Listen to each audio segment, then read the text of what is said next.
Nuove adesioni per Forza Italia Agrigentina, questa volta provengono dall'area politica riformista del Partito Democratico, dopo aver militato nella Margherita e poi costituito il Partito Democratico insieme ai Democratici di Sinistra. Si tratta di Angelo Amato, Diego Cusumano e Gianni Amel, che insieme ad altri amici parteciperanno al coordinamento provinciale per l'organizzazione della campagna elettorale per le elezioni europee.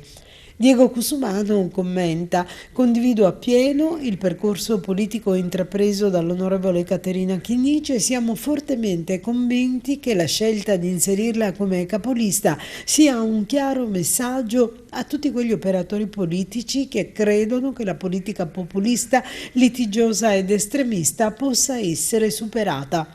Apprezziamo il messaggio di rinnovamento e di difesa della legalità continua lanciato da Forza Italia in queste elezioni europee e ci mettiamo a disposizione dell'onorevole Riccardo Gallo e dell'onorevole La Rocca Ruvolo. Con loro vogliamo costruire un partito forte, radicato tra la gente, ricco di valori, dove la legalità sia il fondamento dell'azione politica. La delegazione è stata accolta dal vice coordinatore regionale di Forza Italia Riccardo Gallo e dalla coordinatrice Margherita La Rocca Ruvolo, che affermano: Forza Italia si conferma baricentro moderato della coalizione di centrodestra, punto di riferimento in Italia del Partito Popolare Europeo.